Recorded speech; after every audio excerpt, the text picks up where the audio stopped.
नमस्कार दोस्तों, आपका मेरे चैनल सुरकल वॉइस में हार्दिक स्वागत है। भाभी उठो ना, क्या हुआ आपको? ऐसे क्यों घर की चौखट पर बेहाल कैसे पड़ी हो? माता पिता की इकलौती बेटी अंजलि, जिसका विवाह बड़े ही धूमधाम से अजीत नामक युवक के साथ हुआ था, एक खुशहाल जिंदगी जी रही थी। अंजलि के व्यवहार और कार्यकुशलता से उसके सास ससुर बहुत खुश थे और वो अंजलि को बहुत प्यार भी करते थे। अंजलि भी अपने परिवार का बहुत ध्यान रखती थी और कोई भी ऐसा कार्य नहीं करती थी जिससे उसके परिवार को ठेस पहुँचे। जीवन की गाड़ी ऐसे ही खुशहाल पटरी पर चल रही थी, पर कहते हैं ना, सब दिन होत ना एक समान।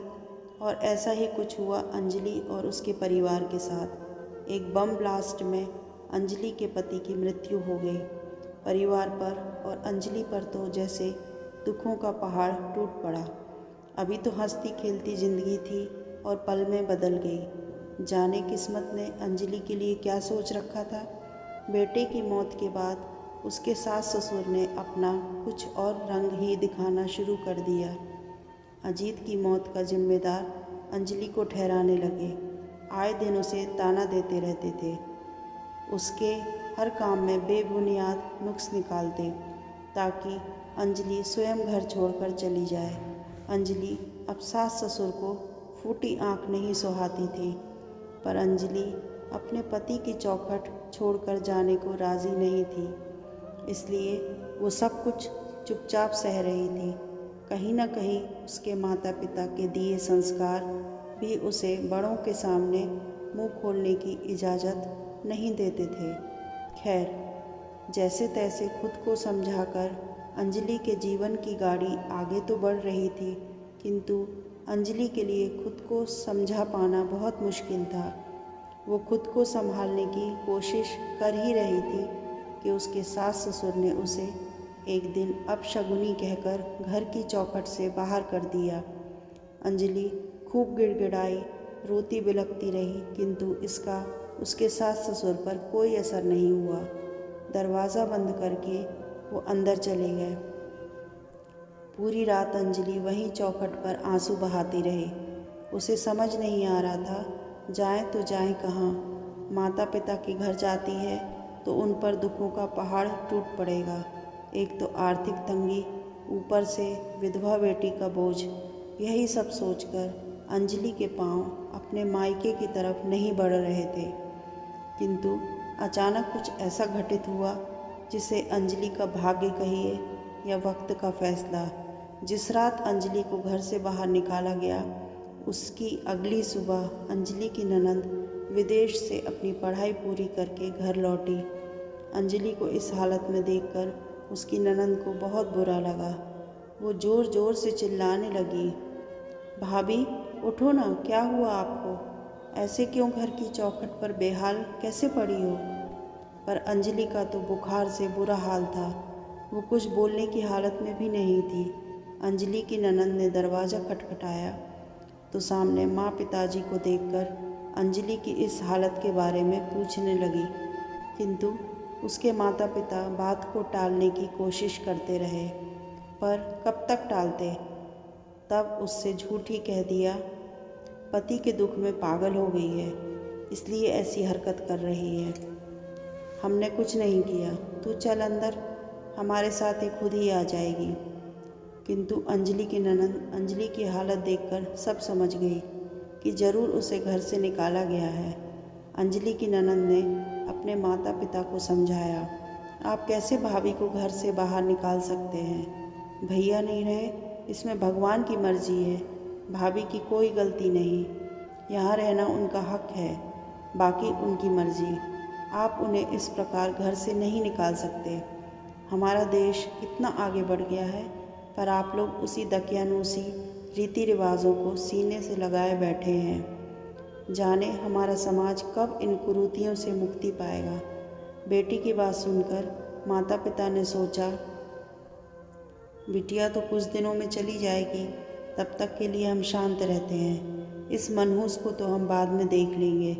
मन में यह सोचते हुए उन्होंने अपनी बेटी को कहा, ठीक है, जाओ भाभी को अंदर ले आओ। अंजलि की ननंद अंजलि को उठाकर कमरे तक लाई। ननंद की सेवा से अंजलि कुछ दिनों में स्वस्थ तो हो गई, किंतु बहुत गुमसुम सी रहने लगी। उसके जीवन में मानो कोई रंग ही ना हो। उसके सास ससुर उसे कोई भी रंगीन कपड़ा पहनने नहीं देते थे। यहाँ तक कि अगर वो रंगीन कपड़ों की तरफ देख भी ले तो बहुत ही जली कटी उसे सुनाने लगते थे। इसके अलावा नौकरों की तरह व्यवहार करते और घर का सारा काम उसी से करवाते थे। ठीक से काम करने के बावजूद भी लाखों गलतियाँ उसमें निकालते थे। अंजलि इसी को अपना नसीब मानकर किसी तरह जीवन काट रही थी, किंतु अंजलि की ननद से यह सब देखा नहीं जा रहा था। वो एक पढ़ी लिखी, समझदार और नई सोच वाली लड़की थी। ऐसे ही एक दिन बैठे बैठे वो सोचने लगी, अंजलि भाभी की अभी उम्र ही कितनी है, पूरी ज़िंदगी पड़ी है उनके आगे। भैया तो अब लौट कर आने वाले नहीं, तो भाभी पूरी ज़िंदगी किसके सहारे काटेंगी। ऐसी जिल्लत सहते सहते तो उनकी ज़िंदगी नर्क हो जाएगी। मैं भाभी को ऐसे नहीं देख सकती, आखिर वो भी तो इंसान है, उन्हें भी जीने का हक है।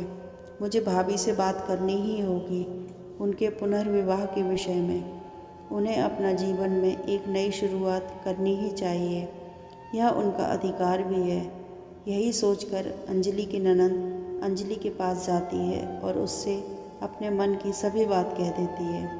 पर अंजलि यह सब सुनकर थोड़ा मायूस हो जाती है और कहने लगती है, नहीं, मैं अपने पति को धोखा नहीं दे सकती, मैं पुनर्विवाह नहीं कर सकती।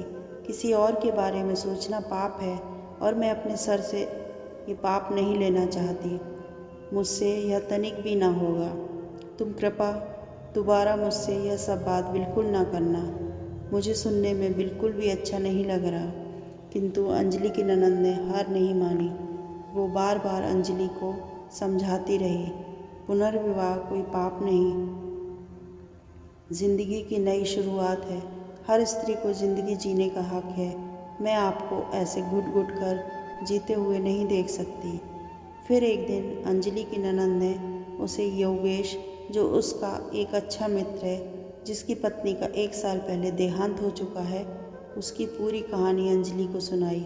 अंजलि को योगेश की कहानी अपने जीवन से मिलती जुलती लगी। वो भावुक हो गई। तभी अंजलि की ननद ने तपाक से कहा, उसकी उम्र भी ज़्यादा नहीं है और वो दूसरा विवाह करने के लिए तैयार है।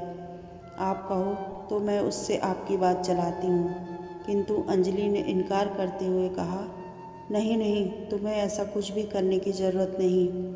फिर अंजलि की ननद ने कहा, अच्छा ठीक है, मिल तो सकती हैं आप, बस एक बार मिल लीजिए मेरी खातिर, उसके बाद आपका जो भी निर्णय होगा मुझे मंजूर है। ननद के बहुत ज़ोर देने पर अंजलि उस व्यक्ति से मिलने के लिए तैयार हो जाती है। मिलने का दिन तय होता है। योगेश और अंजलि दोनों मिलते हैं। दोनों में बहुत देर तक बातें होती हैं। कुछ घंटों की बातचीत के बाद अंजलि घर लौट आती है। घर लौटते ही उसके सास ससुर उस पर बरस पड़ते हैं। दूसरा विवाह करेगी करमजली, मेरे बेटे को तो खा गई, अब किसको खाने चली है। इतने कड़वे बोल सुनकर भी अंजलि कुछ जवाब ना दे पाई। किंतु अंजलि की ननद किसी भी प्रकार अंजलि की ज़िंदगी सुधारना चाहती थी, क्योंकि उसे पता था कि जब तक वो घर में है तब तक अंजलि इस घर में ही रहेगी, उसके बाद उसे घर से निकाल दिया जाएगा। इसलिए जाने से पहले अंजलि को खुश करके अपने जीवन में आगे बढ़ते हुए देखना चाहती थी। अंजलि की ननद ने अपने माता पिता को समझाया, अंजलि की मानसिक तकलीफ़ के बारे में बताया। पहले तो वो तैयार नहीं हुए, किंतु बार बार समझाने के बाद किसी प्रकार वो मान गए। अगली सुबह अंजलि के लिए एक नई सुबह थी। अंजलि की जैसे ही आँख खुली, उसके सास ससुर ननद सभी उसके सामने थे। अंजलि को लगा उससे कोई बहुत बड़ी गलती हो गई है। अंजलि बिस्तर से उठते ही बड़बड़ाने लगी, अगर मुझसे कोई गलती हो गई है तो मुझे माफ़ कर दीजिए, दोबारा ऐसा नहीं होगा। किंतु अंजलि तब हैरान हो गई जब उसके सास ससुर ने मुस्कुराते हुए उसके सर पर हाथ रखा और कहा, आज से तुम हमारी बहू नहीं बेटी हो। और अपनी बेटी के हाथ पीले करने के लिए हमें बहुत सी तैयारियां करनी हैं। तुम सदा खुश रहो, अपने जीवन में आगे बढ़ो। अंजलि को कुछ समझ नहीं आ रहा था, यह चमत्कार कैसे हुआ। फिर उसकी नज़र अपनी ननंद पर पड़ी, वो भी मुस्कुरा रही थी। अंजलि सब समझ गई। सास ससुर के जाने के बाद अंजलि की ननंद ने अंजलि से पूछा, तो बताइए भाभी, आपको योगेश कैसा लगा? अब तो माँ बाबा भी मान गए हैं, अब आप तैयार हैं ना? अंजलि को अभी भी कुछ समझ नहीं आ रहा था। वो समझ नहीं पा रही थी कि यह कदम उठाएं या ना उठाएं। पहली शादी के बाद जो हादसा उसके साथ हो चुका है, उससे वह पहले से ही डरी हुई थी और इसके लिए खुद को ही कसूरवार समझ रही थी। लेकिन जैसे ही अंजलि कमरे से बाहर निकली, उसके माता पिता वहाँ पहले से ही मौजूद थे। यह सब उसकी ननंद का किया धरा था। उसने अंजलि के माता पिता को भी सारी बात समझा दी थी और अंजलि के माता पिता की इस पुनर्विवाह के लिए पूरी तरह से तैयार थे। सबकी मर्जी और माता पिता के समझाने पर अंजलि भी इस पुनर्विवाह के लिए राज़ी हो जाती है। फिर कुछ दिनों के पश्चात बहुत ही साधारण ढंग से अंजलि और योगेश का पुनर्विवाह हुआ, क्योंकि योगेश और अंजलि दोनों की यही इच्छा थी। आज अंजलि और योगेश 2 बच्चों के साथ एक खुशहाल जीवन जी रहे हैं और इस खुशहाली का सारा श्रेय जाता है अंजलि की ननंद को, जिसने सही समय पर यह कदम उठाकर अंजलि के जीवन को संवारा, उसे एक नई उम्मीद, नई शुरुआत की रोशनी दिखाई। अगर समाज में पुरुषों को अधिकार प्राप्त है पुनर्विवाह का, तो स्त्रियों पर क्यों रोक? उन्हें भी हक है नई शुरुआत का। तो दोस्तों, आपको आज की ये कहानी कैसी लगी? अगर कहानी पसंद आई हो तो प्लीज़ मेरे चैनल को सब्सक्राइब करें, लाइक करें और शेयर करें। Thank you so much. Bye bye.